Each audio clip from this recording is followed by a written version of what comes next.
Here with me today is Representative Kevin Austin, who chairs the Select Committee on Judiciary. That bill will ultimately be coming through his committee over the next couple of weeks. Representative Kurtman will be the House handler of Senate Bill 5. I have Mark Richardson, who's the prosecuting attorney for Cole County, is here for the Prosecuting Attorneys Association.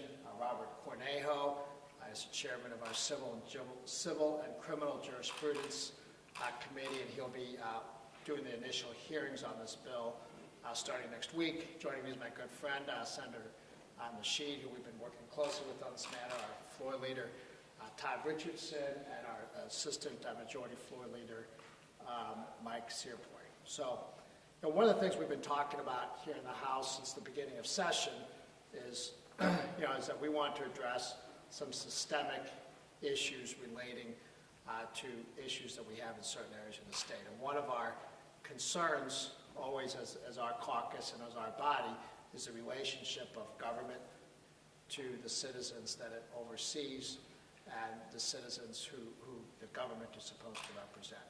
I think what we've seen over the past couple months is in many areas the government is failing its citizens and failing the people it's supposed to protect, particularly in certain municipalities. Government should exist to protect the public. Government should exist for public safety. Government should not exist to feed its own budget off of backs of fining its citizens under the threat of warrant. So what we're doing is we're taking, we appreciate the work that Senator Eric Schmidt has done on SB 5 getting it to this point. We're taking many of the underlying principles in that bill, but also strengthening that. And some of the things that we're doing is we're going to provide the municipal judges be governed by the Missouri Supreme Court rules to the same standards and rules and procedures as state court judges. We're going to require the municipal courts report the creation or disestablishment of a court to the Missouri Supreme Court so we can make sure there are proper procedures and oversight. One of the things that kind of surprised us in going through this process is there is no database. There's no requirement that if a municipal court is established that it be reported to any sort of higher authority. So we're taking that step to close that loophole. With regard to the relationship of the government to its citizens and to the accused, we're going to provide that all defendants who are arrested in a municipal court, and these are for minor traffic violations, and I think that's important. Everything we're talking about here deal with minor traffic violations and not more serious offenses such as DWIs or assaults or other things like that. So these are all applicable to minor traffic offenses where the DOR would assess 4 points or less. So things like speeding tickets, running stop signs, those types of things. All defendants who are arrested without a warrant should have the opportunity to be heard by a judge not less than 36 hours after their arrest. Defendants who are arrested for outstanding warrants must have the opportunity to be heard by the judge within 48 hours for minor traffic violations and 72 hours for other violations. We're going to prevent courts, municipal courts, from issuing failure to appear charges against defendants. So what happens now is if someone gets a minor traffic violation and they don't appear at their first court appearance, they not only get a warrant issued against their arrest, but there's an additional municipal charge which is layered on top of that called a failure to appear charge, for which another warrant is ultimately issued. And that has the effect of doubling or quadrupling the amount of fines that are assessed against an individual and puts them in a hole that they can never get out of. So we're still going to hold the individuals accountable for the underlying charge for which they've been accused, but we're not going to allow municipalities to pile on that initial charge with failure to appears and other things like that. And what's interesting too, what we found out, is that in many cases those failure to appear charges, because they're not traffic violations, don't count against the municipality's percentages under the existing Max Creek law. Okay, so we're going to close that loophole. We're also going to require municipal courts to factor in a defendant's ability to pay into the sentence of that defendant, which includes utilizing payment plans, alternative sentencing, and community service. We are going to take a hard look at the percentage of general revenue under the Max Creek law. It's certainly going to be less than 20%. Welcome, Senator. It's certainly going to be less than 30% that's there now. The Senate came in at 10%. I think we're going to be 20% or below. That's part of what Representative Cornejo is going to do next week, is have hearings on exactly what that percentages want to be and should be. We want to make sure that we don't accidentally cut out areas that need to be enforced by municipalities, such as traffic clearance on highways and those sorts of things, to make sure those services are still provided. But there's going to be a substantial reduction in the current percentage, and it's going to be much closer to the Senate number than the current number, which is in law.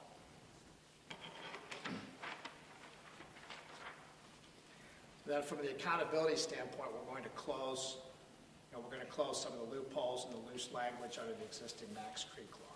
We're going to specify that municipalities have to submit an annual financial report that details not only the revenue they collect for minor traffic violations, but also the total city revenue.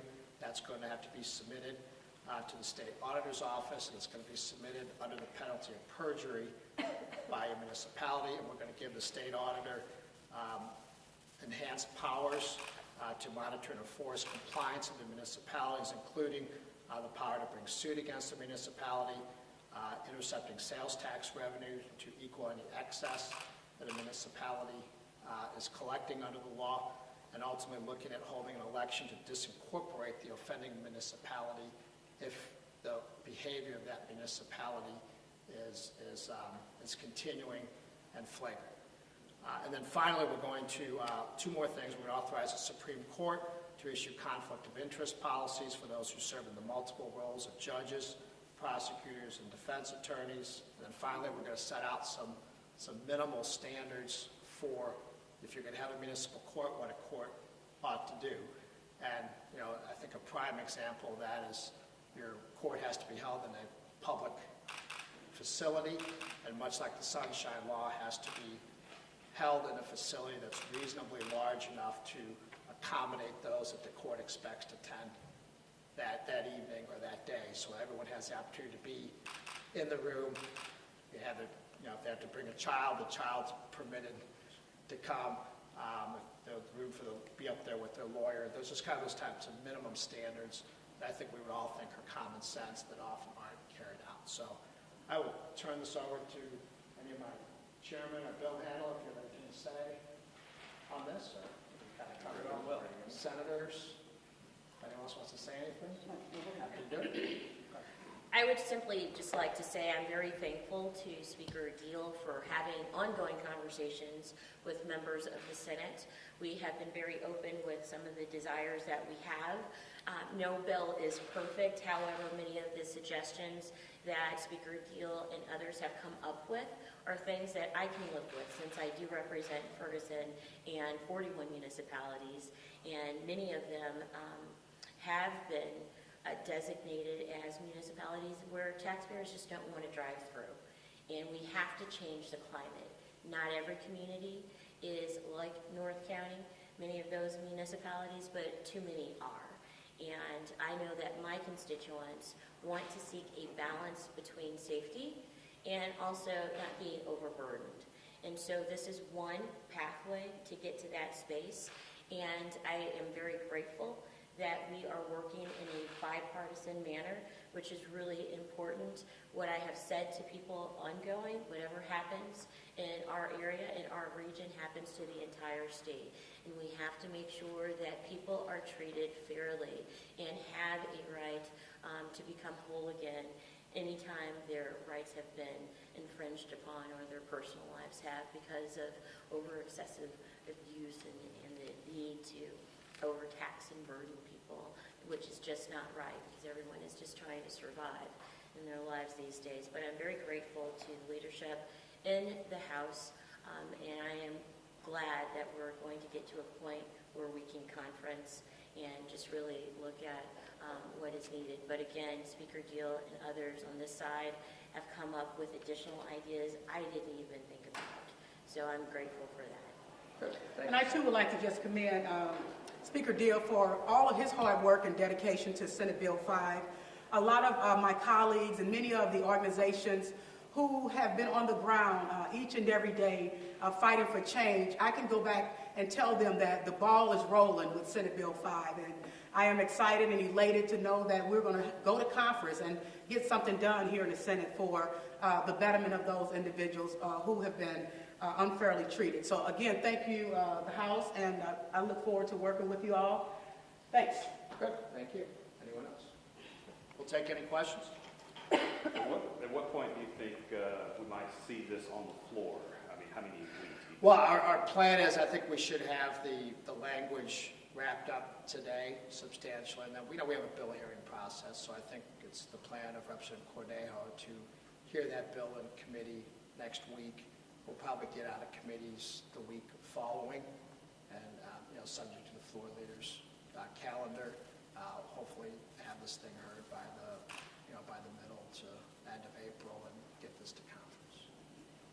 You said the enforcement would include the penalty of perjury. Who would be charged with perjury, like the mayor or the city? Well, whoever the city designates. I mean, it's much like certified accounting statement. When you have a CPA that does an audit, someone's got to provide that information under the penalty of perjury. So yes, you're attesting, here's all the city revenues that we've collected, and you're attesting that this is all the money that my courts have collected.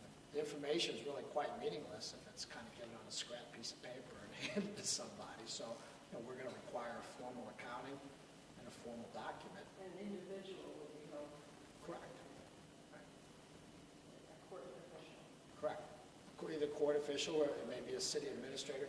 One of the challenges that we have in deciding exactly who that person is that with the various types of ways our municipalities are organized, some are charter cities that have a strong form of a strong mayor, some have a strong city administrator, some have a city manager, some the Board of Aldermen or council make that decision. So every city is unique on how they're set up. So I think it's difficult for us to say this person, because the mayor may not actually have access to the information in some cities. So that each city has to designate who that person is going to be. It's going to have to be. I think one other issue before we close, we need to tackle. A lot of the municipalities, and I don't know if it's a conspiracy or what, but many of them are having their court dates on the same day. So therefore, individuals cannot make it from one court to the next, and therefore you have that failure to appear. So that's something that we're going to have to talk about as well when it comes to a failure to appear. Right. Yeah, and I think what the senators are raising is also an important point. One of the standards that we're going to address with these courts that they provide an alternative method of payment other than showing up in court. So if I've been cited for a traffic ticket, I should be able to pay my fine electronically or mail it in. I shouldn't necessarily be compelled to have to show up that day for a minor traffic violation. And that's what they do in other cities, more progressive cities around the nation, is they allow people to pay their bills By mail. online. Right. So you structure the facilities requirements when you're talking about courtrooms needing to be large enough. Right. So I'm wondering if there might be a Hancock concern there, if they have to expend some money to pay for some of those things. well, it's no different than what we do for the Sunshine Law. Right? We require city councils, if they have a zoning hearing, that they know or reasonably expect to have a crowd bigger than that room that they typically use to have a bigger room. The courts can also do that through the management of documents. This is a courtroom is a public proceeding, okay? And people who have been cited to appear that night in court should have the right to be inside the building where the court's being held and not be forced to stand out in the parking lot wondering if and when their name gets called. So I'm not concerned about that. Anticipating that as this bill, as this law gets tightened down, and it could have an impact on some of these municipalities. Some of these municipalities may go away. with their funding with that side. What are your thoughts about dealing with that in the next couple of years if the legislature may need? Yeah, I mean, we have some other legislation that's working its way through the process, dealing with that issue. But it still doesn't deal with the fundamental issue. You have to keep in mind, this is not a collection of fees for a rec center, okay? This is using the criminal justice system to collect fees for cities where they're collecting money against individuals under the threat of warrant. So it gets to basic civil rights issues, and these are not how cities should be funded. Well, with the movement on this bill, are there any negotiations or plans to move some other bills like police body cameras and procedures during protests, things like that? Well, those bills are working. There's no broader agreement to do those things. As I've discussed before, we're working on the House is working on the use of force provision over in Representative Rhodes' Public Safety Committee right now, but there's no broader agenda. And I think that's what's important about this press conference is people are going to disagree, okay, about certain aspects of what should and shouldn't be done, but we shouldn't let that stop the things that we do agree on and that we should be able to get done. I think this broad type of reform is something that I think everyone, there's a broad spectrum of people across the political philosophy aisle here standing behind me, and I think that demonstrates that this is something we need to get addressed. After the DOJ report came out, Governor Nixon also talked about municipal court reform. Have you been in contact with him about? I've sent them this draft. I've not heard that. In fairness, there's only a couple things. So, okay, thank you very much. Appreciate it.